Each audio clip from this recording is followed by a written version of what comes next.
Never went there thinking to do a somersault. That just happened actually after I had a quick chat with a guy called Bruce Jenner, who's now known as Caitlin. I did it and boom, there's like 4 photos next day on the front page of LA Times. One day at 8 o'clock in the morning, in 1978, I got the phone call from Jenny Shipley. Tuariki, would you be the immigration minister? Or whatever, you're the boss, Jenny. You know, I'll do what you tell me. And I'm like here with Bill Clinton. Yes. So what'd you say to the president? Give me his phone number, Bill. I didn't actually say that, but it's like, I wish I had. You don't need it, you're in trouble. We're taking on responsibility for someone's life. Yeah. You can't make much bigger decisions than migrating to another country. Yeah. And I've always believed, no matter whether you're good or bad, you have the right to have the best representation possible. Mr. Delamere, it's an honor to interview you today. No, the honor's all mine. How does it feel looking back at your varied and influential career? Well, hindsight's a wonderful thing. And looking back, there are a few things I would have done slightly differently. But in saying that, I've been lucky.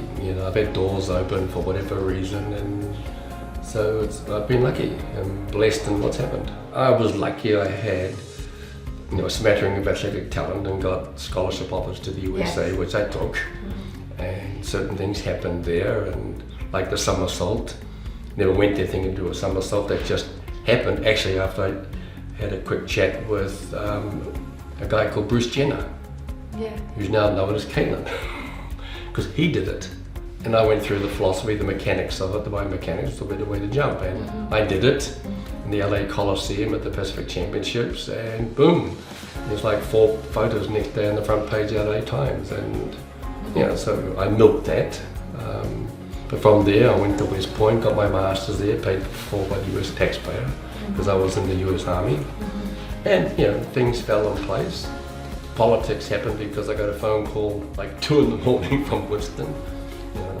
Winston doesn't believe in calling it normal hours. He has an idea of calling it 2 in the morning, and things worked out. And immigration, other than getting my wife's residency through back in the 70s, never entered my mind until one day at 8 o'clock in the morning, it was 1978, I got the phone call from Jenny Shipley. Tuariki, would you be the immigration minister? Or whatever, you're the boss, Jenny. I'll do what you tell me. And at 10:30 it was announced. At 12 o'clock, I met the chief executive of immigration, and I asked him to tell me about immigration, Chris. And he's, we're doing this is wonderful, this is wonderful, this is wonderful. Oh, so what about the students? Oh, it's fabulous, Minister. We had 10,000 from Japan and 8,000 from Vietnam, thousands from Korea. Give me all these big numbers. What about China? Oh, fabulous, Minister. 97%. That was just strange. He's thousands here, thousands, 97%. What's that in numbers, Chris? Oh, 387. Oh, I thought China was a bit bigger than those other countries. Why so low? 97% of what? You mean their quota of 400?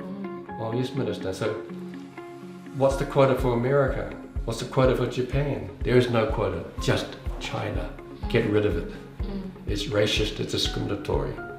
So that was the start. The second one decision I made was partnership. She says, Chris, I've looked at the partnership. Yeah, it's 1 year if you're a boy and a girl. But if it's a boy, or girl, it's 4 years. We need to bring the boy, girl down to 1 year. Oh, but Minister, you're right, Chris. The boy, girls can go up to 4 years like the others. He says, Chris, I don't give a toss what it is, but it will be the same. And so that was my first day of immigration, and I loved it. There is no ministerial portfolio where you are actually involved with real live individuals. Yeah, Bill English, Finance Minister, has a lot greater impact on a generic basis of everybody, but not individual. Here, you get to do individual cases. So I decided to do that rather than give it to my associate minister. And Yeah, it brings lots of pleasure that you don't read about. You know, you get attacked by the media. I got attacked by deporting a German guy who was a drug dealer. He lied to get in New Zealand. I was the 5th minister trying to get rid of him. He'd been in jail for 3 years in Germany. And it wasn't because I was brilliant to get rid of him. He just finally ran out of options. He had a lot of money. High Court, Court of Appeal, Supreme Court, you know, a bit like Kim.com. Get a lot of money. Justice takes a long time. We finally got rid of him. And I was attacked over that because he was a well-meaning white guy. Yeah, that's right. And he's still dealing drugs in New Zealand. Yeah. And got rid of him. But others, you can also bring them in. I had a guy who was deported. The case came to me from the lawyer. I think it was Carol Curtis, actually. I see. From Marshall Byrne. Right. Read the story and I said, this is a load of rubbish. So I called up a mate of mine in the Hawke's Bay who knew the situation. They said, yeah, that's what I thought. We deported him the previous week. 2 o'clock in the morning. Hello, are you Mrs. Yes. Oh, I'm sorry. I'm the Minister of Immigration. Sorry to wake you up at 2 in the morning, but I'm unhappy because I'm still here in the office. You're unhappy because we deported your husband last week. I thought I'd give you a call. I bought it, he'd be brought back, and we'll pay the airfare. He probably thought it was a crazy nightmare dream or whatever, but you get to do things like that, and where people have been screwed by the department, especially for me when children are involved. Yes. Yeah, it's wonderful. You can't put a price on that. Yeah. And so, you know, I was very passionate. My successor. Yeah, since then there's been a whole bunch of immigration ministers. Correct. But there's only one other minister I believe was passionate, and that's Leanne Dalziel, the former Christchurch mayor. You know, she was passionate about immigration. Oh, she used to give me heaps when she was in the opposition, but you know, she cared. You are the pioneer of the somersault technique in the long jump. You have been taking risks and calculated risks, I must say. And I've noticed throughout your career, it's the same approach that you use. So what is the motivation, what is the drive when you come up with a challenge, you just say, hey, I have to do it. In terms of immigration, you know, advisors, you know, we're taking on responsibility for someone's life. Yeah. You can't make much bigger decisions than migrating to another country. Yeah. And I've always believed, no matter whether you're good or bad, you have the right to have the best representation possible. And I've had people, you know, secretly I'd say, well, I hope I lose this case. But, you know, I'll fight to the best of my ability because they are still entitled to representation. But then you have other cases where, you know, it's just magnificent. The best case I ever had was when called immigration. The husband was in jail. Yes. The wife is with her 5-year-old citizen son. We agreed to take it on. And about 3 o'clock I sent an email to Bernard Marriott, who's the Auckland compliance manager. He's a lovely guy, Bernard, and I've known him for now, worked with him for 20 years, and he is a very nice person, good person. And then, you know, an hour later she gets the phone call, your husband's leaving tomorrow. We're not going to wait till next Wednesday, because Bernard suspected what I'd do, and we did. We worked through the night. We went to the court in the morning. In the meantime, the wife had a big breakdown at the prison trying to see her husband, because we didn't have anything scheduled in the High Court. He was leaving at 12 o'clock. We got assigned Justice Courtney at about 11:15. You know, he's already by gate side. At, I think about 20 to 12, she agreed he could stay. He's already on the airplane. They've shut the doors. So it was great. They had to open them and take him off the plane. And I'd never met him. And I met him sort of the next day at prison. And he had this big grazing on his face. What happened? Oh, that's when the police threw me on the ground at the airport. I will prosecute them for assault. Oh no, it's okay. No, it's not okay. You can't do that in this country. It is okay. Why? And what happened? He realised, because they don't tell you anything when you're at the prison. He says, oh, the airport, I guess I'm out of here. As he got out of the prison van, he saw what he thought was his crew, Cathay Pacific. because he's from China, so they're going to fly him to Hong Kong and then to China. So the other pilots, the captain crew, and he knows if they know I'm violent, they won't let me on the airplane. So he charges into the nearest policeman or prison officer. And of course, that's when they jumped on him to put him down. That's where it happened. He says, "Oh, you're right, bro. That's okay. But you're lucky. That wasn't your flight. They left at 9 o'clock. You're lucky because you're from northern China. Absolutely. You're on the 12 o'clock flight to Seoul. If you'd been on the early flight, you would have been Gonski." And it took us a few months to get him out. The wife was put in hospital for mental issues, and she didn't get better until we got him out 3 months later. In the meantime, the young boy lived with us for 3 months. Yes. I go back to the police station because Mum's locked up in a cell with, padded cell and jacket and everything, and the young boy's watching TV and tells Sarge, "Yep, we've got the father off the plane," and the boy's holding onto my leg, and I didn't met him the day before. I says, "You know what, Sarge? If you've got a guy who's in jail, the father, and Mum's been consigned to the mental hospital, and there's a kid, you probably have to call what they call SIFs. These days, Oranga Tamariki. Yeah, you know what? Goodness, they're really going to put that kid. They might put him in a gang family, for all I know. It was me. I'd just take him home, and because I live with my daughter and her husband and my grandchildren, and he can go to school with my grandkids." Yeah. And the sergeant looks at me.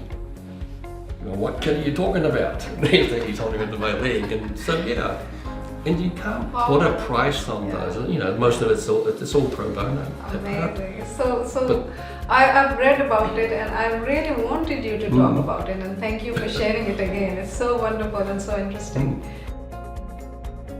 What I notice about you is you're an out-of-box thinker. I'm taking you back to your childhood. It must be your upbringing. Like, is it because your parents were coming from two different cultural backgrounds, or is it because of that, or the way they raised you? Because you're so different. Not other people are like you.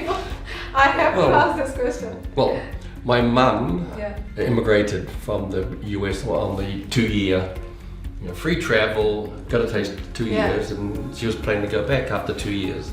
Trouble is, my mum obviously wasn't very good at mathematics, took her 32 years to get back again for a visit. In the meantime, my dad was in the New Zealand Army, and they met on the ferry to Devonport. And they got married in February '51. I turned up in December. It's more than 9 months just. And one memory I have of being real young is I knew Mum had these things, pieces of paper, that if you gave the guy at the dairy the piece of paper, you could get stuff. So I turned up with that piece of paper when my mum saw it. Walked down to the dairy. I was like 3 years old or 4 years old, and I wanted ice cream. It was a £20 note, which in today's amount is like $200-300. Wasn't very nice. He then phoned up the army, and because my dad was near the army base, and I didn't get my ice cream. But my mum got her £20 back. But look, it's, I went to Papakura Normal School, not far from the Sikh temple in Taknini. And I used to wonder, Papakura Normal School, I wonder where the abnormal kids go to school. And, some of the kids in there, one of them was John Hood in my class. John became eventually the Vice Chancellor of Oxford University. Wow. Brilliant, John. And a few others. One of my classmates he's the firearms officer, who's retired now, of course, but at Otahu police station, and was able to track down a few of them. Then we transferred to Tauranga, or Dad was transferred to lead the army base down there in Tauranga. So went to Marivale Primary School, Tauranga Intermediate, Tauranga Boys College, and then I jumped a long way in Napier one day and got 10 scholarship offers, and I went to the one who phoned me up. Wow. One of them was amazing. I was offered to Stanford. I knew nothing about America. but the one coach, he phoned me rather than write to me, and he had snow. I'd never seen snow, so after 2 months of seeing snow at Washington State University, that's fine, I've seen it now, because it's like the sign. But yeah, I spent 8 years in the US, and very lucky. It was amazing. So the Tuariki of 1974, who is the pioneer of somersault technique, and the Tuariki of 2024, how do you think you have changed or evolved? A lot more confident. People don't believe it, but I very much had an inferiority complex, which is crazy when you think about it. I'm the New Zealand champion, record holder for the long jump, the triple jump. I won the Ngāti VC scholarship as the top Māori student in the country in 67 and 69, but I was never confident. And even when I did the somersault, I mean, if I'd been more confident and things like that, I probably would have done a lot better. But anyway, they banned the somersault after I did it. And then I was approached by, there's a pro circuit that just started. And of course, by then I was married and Joelle was getting bigger and bigger, and we didn't have any money, and I got my green card, which left, and because the draft was on, and because of the Vietnam War, and I was eligible to be drafted. And then a guy called Mel Pender, who was on the winning relay team for the US in the 1968 Olympics, gold medalist. He was in the army, and he says, "Oh, you're not joining the army. I'll organise it so you come to West Point after you do your training at the United States Military Academy."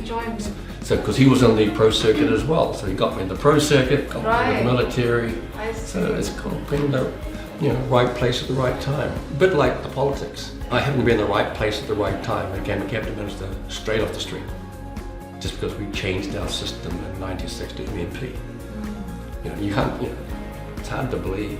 New Zealand first had 17 members of parliament. Winston and 16 others. Bolger knew the only game in town was being in the government. His new MPs didn't want to deal with us. Bolger and Bill Birch told them, "Shut up, we'll do whatever." So the whatever was, we got 9 ministers. 9 out of 17. Only 4 had ever been in Parliament. We got 5 in Cabinet, so there's going to be a newbie in Cabinet, which turned out to be me and 4 others. It was just crazy. But again, it's just being in the right place at the right time. Now MPs is totally embedded. I think it's worked pretty well.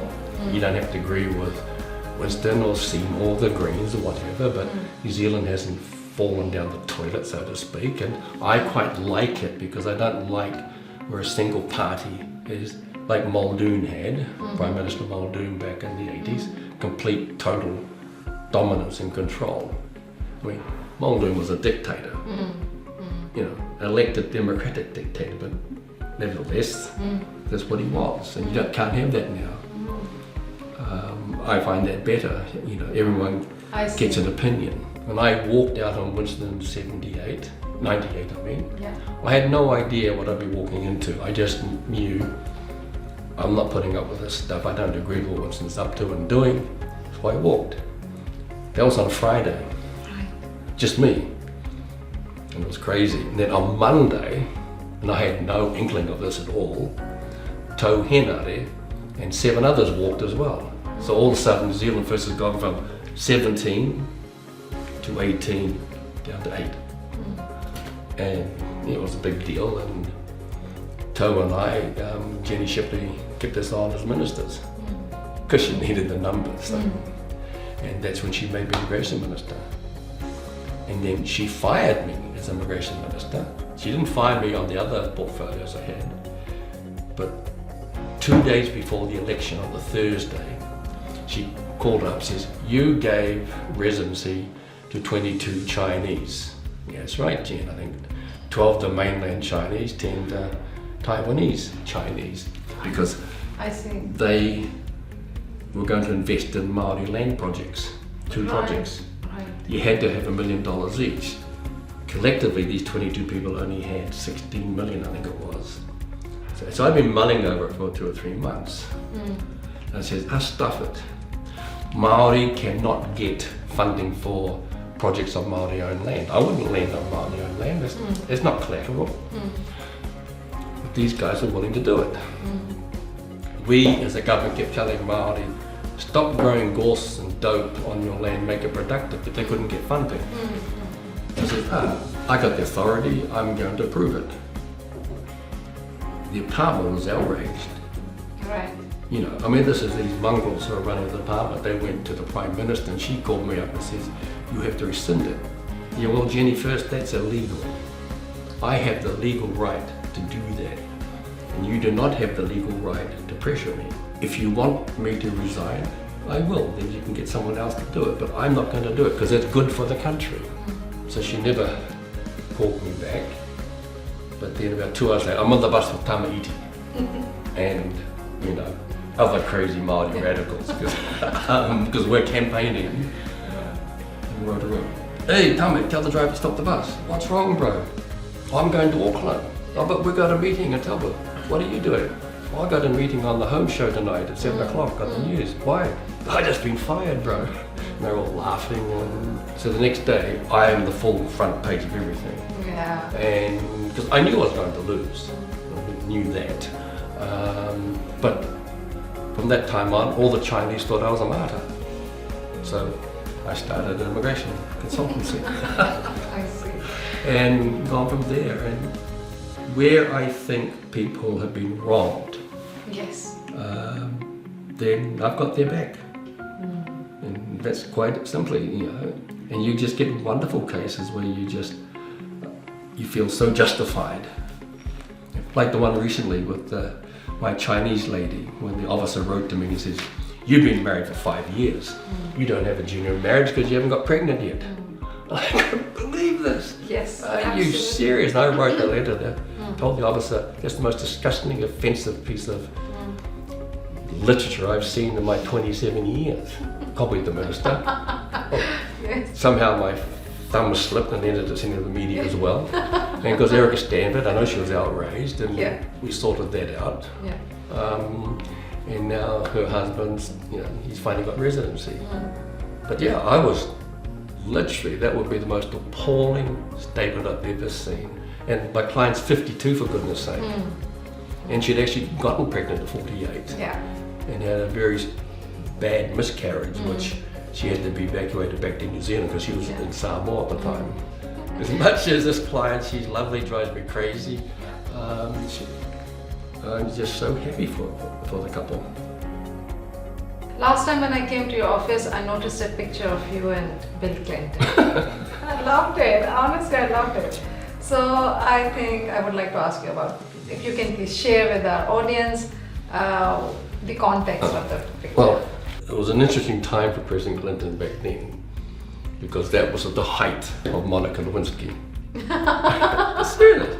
And people ask me, I mean, I'm right here with Bill Clinton. Yes. So what'd you say to the president? Give me Monica's phone number, Bill. I didn't actually say that, but it's like, I wish I had. You don't need it, you're in trouble. But he has the X factor like you wouldn't believe. He's just, the room just sort of lights up with him there. But I was in the welcoming party at the airport. And it was here in New Zealand? Yeah, it was in New Zealand. Okay, We had APEC in '99. I see. So we had like 22 presidents and prime ministers coming into New Zealand. Okay. And it was an interesting thing there because cabinet, we'd had meetings, you know, and Jenny's the prime minister, things we could do to maximise New Zealand's exposure to the world, because the whole world's media's going to be there. And, you know, when others put their views out there, and my mate Murray McCulley says, well, we'll get a big electronic screen at LA airport about this.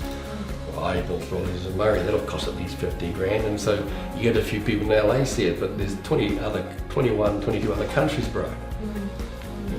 And Jenny, I got an idea. When Air Force One lands, you know, when we have the kapahaka, we challenge the person. Normally we do it with like, you know, 20 people. Let's get 500 Māori out there at the airport and challenge the president when he comes off. If you're real smart, we'll send a message to the Americans and Clinton will turn up with a bunch of Indians and so the two cultures can offset. And we do it for everybody.